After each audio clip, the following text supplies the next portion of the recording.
Alrighty, we're gonna make another video. This time it's gonna be on thermodynamics, which was my last physics class I've taken. So let's dive right into the problem. So this problem is gonna be more so about like a heat engine cycle, and usually these kind of problems require a lot of steps. And in this case, you're not really provided with an image, so you sort of have to create your own image. So let's read the problem. And always write down what is known, and what the hell's even going on. So problem number 3. In a heat engine cylinder, 1 mole of a monatomic ideal gas is taken through an ideal cycle, ABCA. So state A of the gas, we know that at state A the pressure is 15 atmospheres, and the volume at state A is 0.5 liters. And at state C, the volume of the gas decreases to 0.2 liters. And then we also know that process AB is isochoric, process BC is adiabatic, and CA is isobaric. And basically what we need to find is the efficiency of the cycle, and obviously give your answers 30 seconds of your fingers, who cares about that.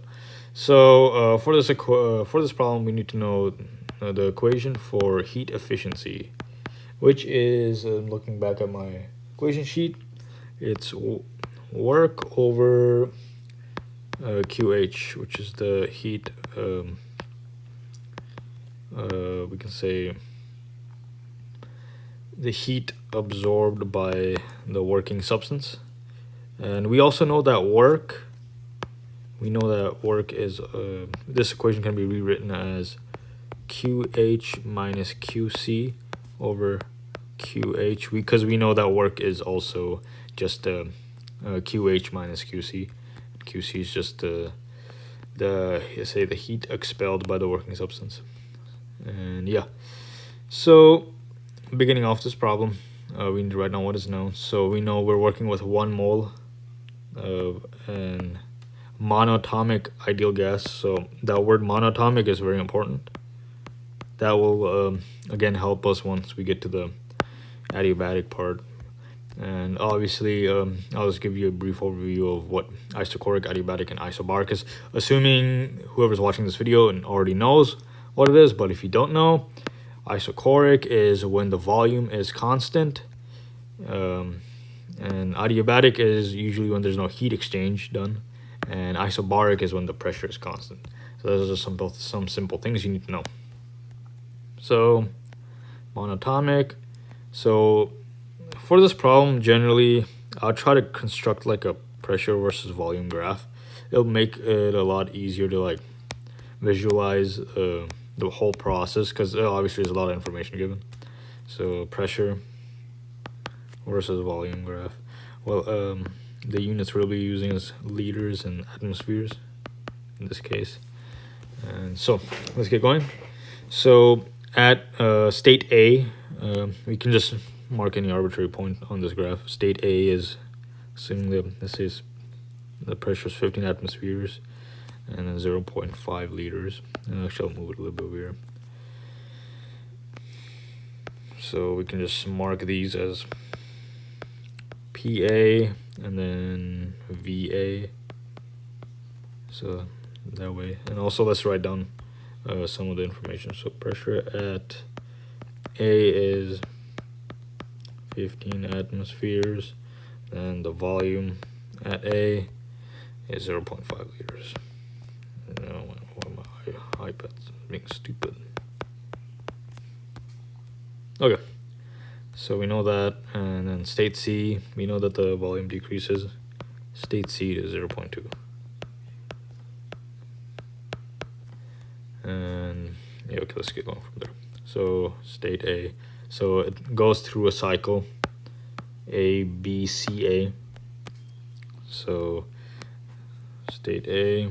State B, so we know process A to B is isochoric. So we know that in this case the volume is going to stay constant. The pressure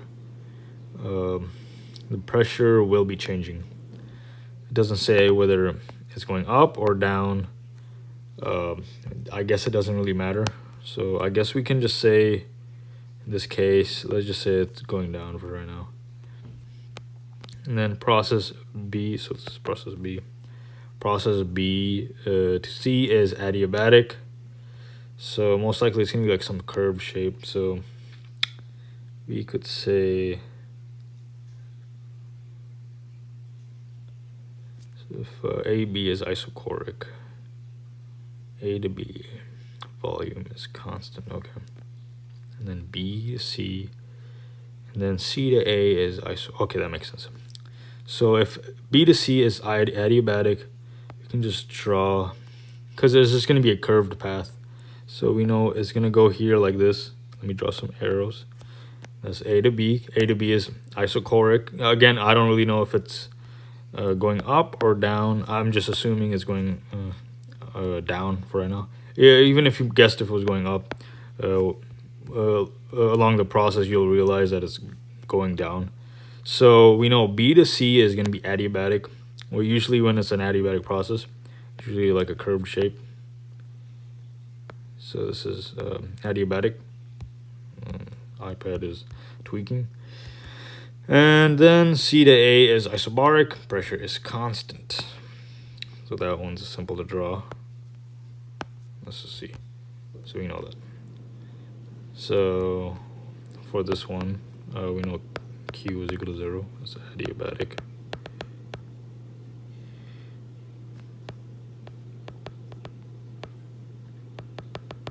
It's adiabatic. Yeah, and then iso, I don't even need to label those, I already know that. So now let's see what we need to do. So we need to find QH and QC.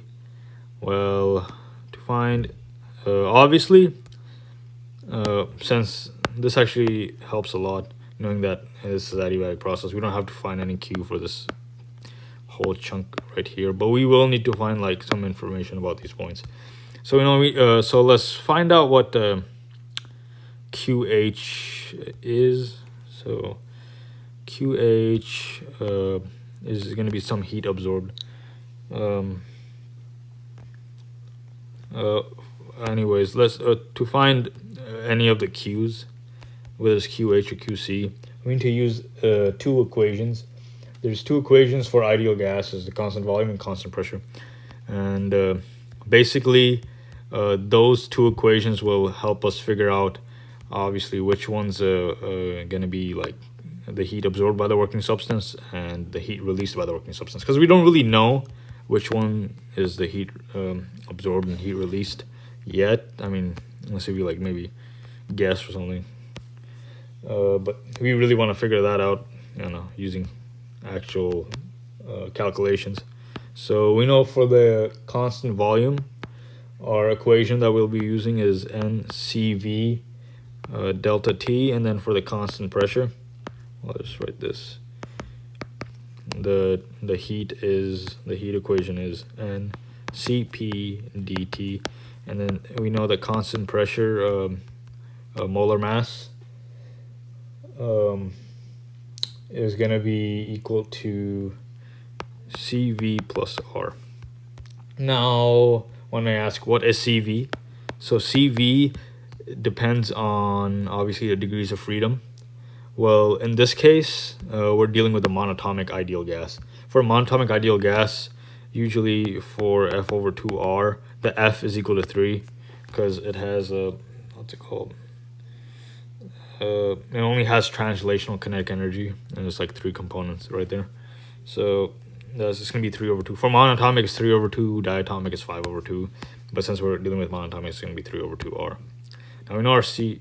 We need to figure out what our delta T is. So basically, we'll be applying the constant. We'll work with the constant volume equation first, heat equation.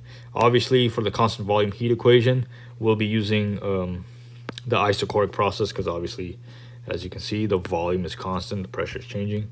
So from process A to B, so let's see what we need to figure out first. Obviously, we need the temperature at A. Then we also need the temperature at B. So to figure that out, we can figure out the temperature at A first. So we need the temperature at A. Temperature at A we can just figure out using PV is equal to nRT. Yeah, we're given all the information we need. So we can just mess around the ideal gas law equation. We can mess around with it. So nR is equal to T. And then obviously let's give it some labels dealing with pressure and volume at A. I'll give us the temperature at A. So the pressure at A is 15 atmospheres. Volume at A is 0.5 liters.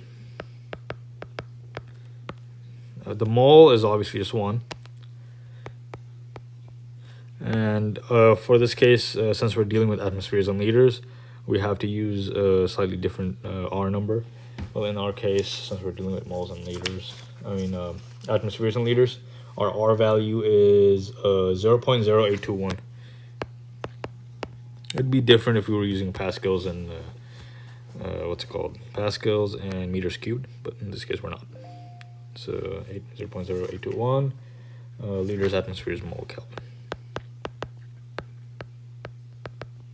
So let's cancel some shit. I mean, this part doesn't really matter, but it sort of helps. We'll figure out what the temperature is now. So using our handy dandy calculator on my iPad, let's see what it is. 15 times 0.5, blah, blah, blah. I'm not even going to type the 1 in because that'd be stupid. I messed that up. Okay. Our temperature at A is 91.35 kelvins, approximately. Now we need to figure out the temperature at B. So temperature at B, to find that, it's going to be a little bit, I wouldn't say tricky, but a bit more computationally intensive, because we're not given the pressure at B, actually. So, and then at C, are we given? Yeah, we are given the volume at C. So actually, since we're given the volume at C and then we know the volume at A, we could, because I don't think we can use the ideal gas law equation.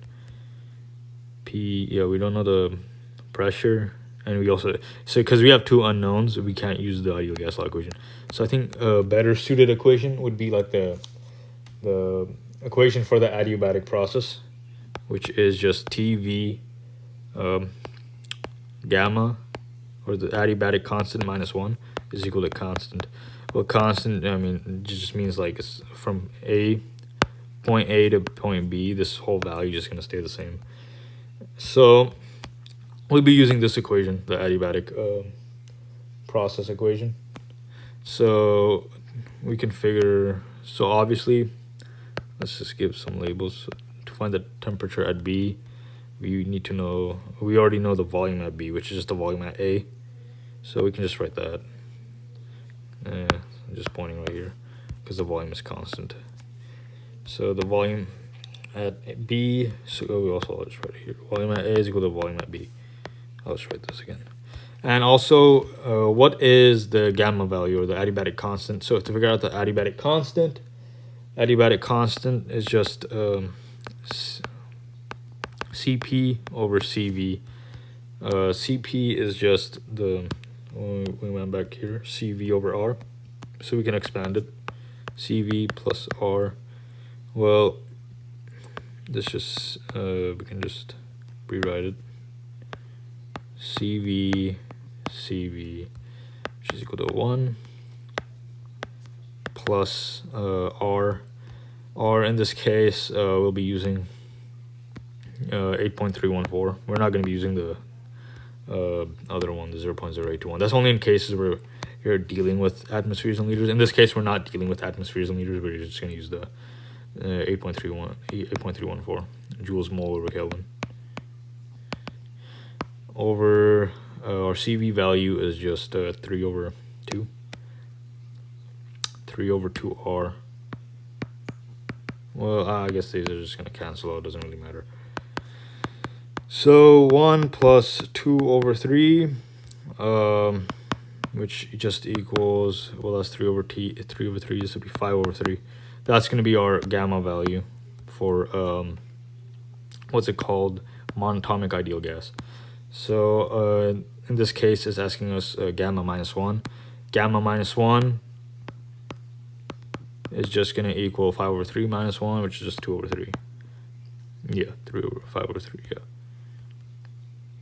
Yeah, okay. So it's just 2 over 3 is equal to the temperature at C. Again, adiabatic. We're only dealing with these 2 points. So the temperature at C and the volume at C. And we know that, actually we can probably figure out the temperature at C pretty easily. And the volume at C, which is already given right here. And we already wrote it down right here, so we don't have to worry about that.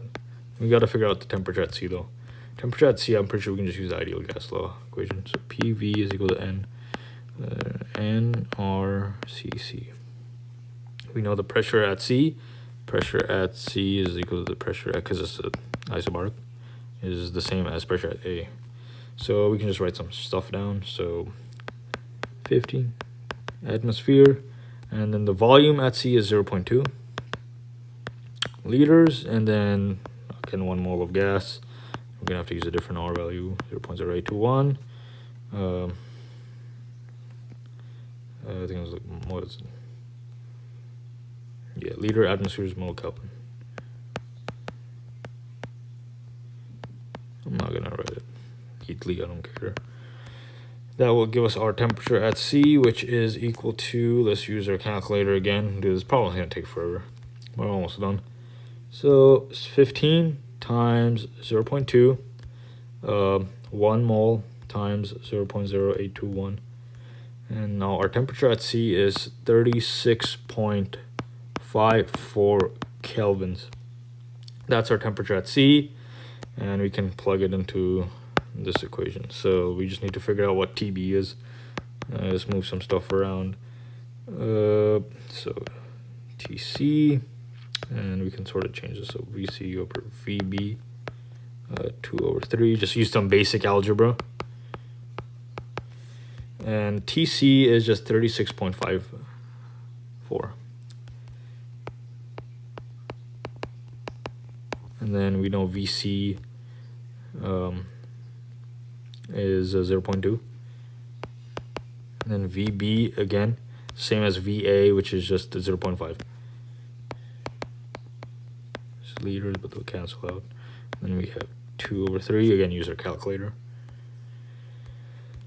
Yeah, actually, should not write that. Let's see, so we use this value. And fraction, 0.2, and then 0.5. And then, let me just, no, to the 2 over 3 power. Okay, so our temperature at B is equal to 19.837 kelvins, which makes sense, I guess, based on our graph. Yeah, okay, so that's our temperature at B. That's this value right here. Now we can finally, I'll just copy and paste it right here. Duplicate. No, wait, no, I'm using the wrong one. Bam. Perks of having a iPad. Now we can just finally use the, what's it called? This equation right here. The heat equation for constant volume. So to figure out QV, our mole count is just 1 mole. Our CV is 3 over 2R.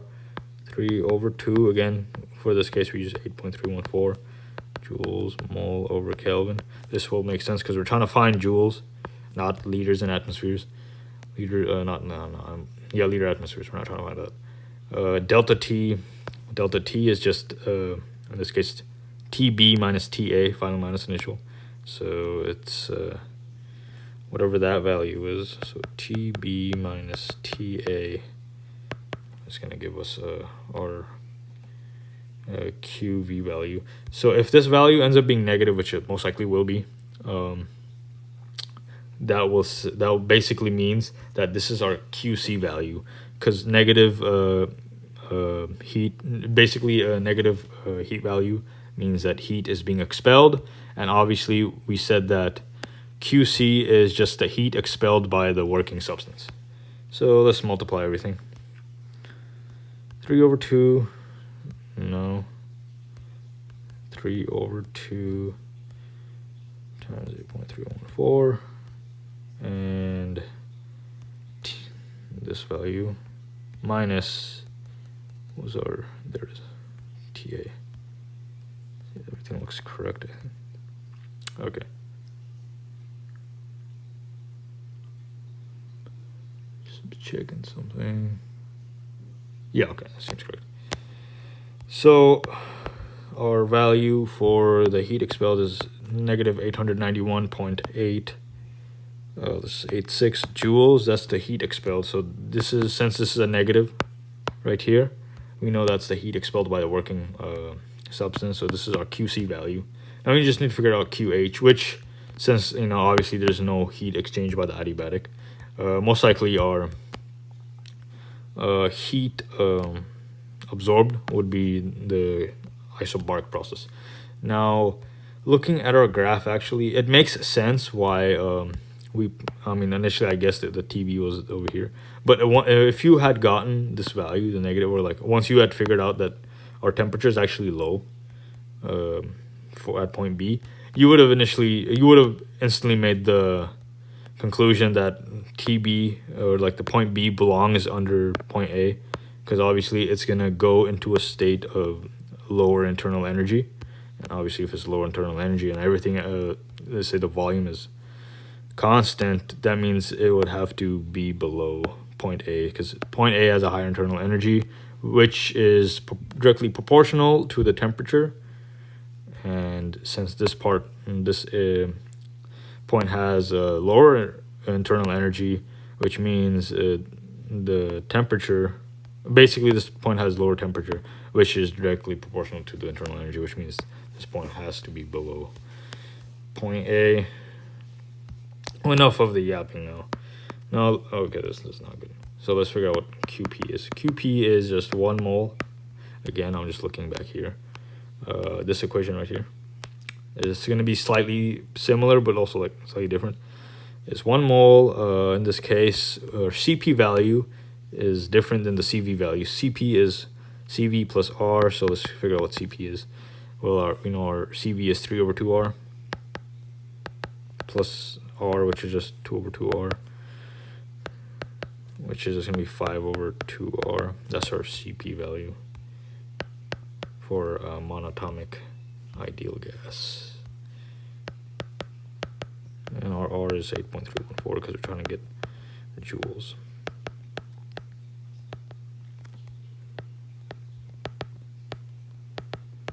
And then we need to calculate the temperature difference between point A minus point C.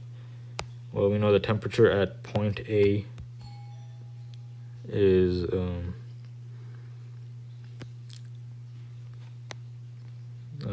this value right here. So temperature at A minus temperature at C, final minus initial. So yeah, and let's calculate that using our calculator.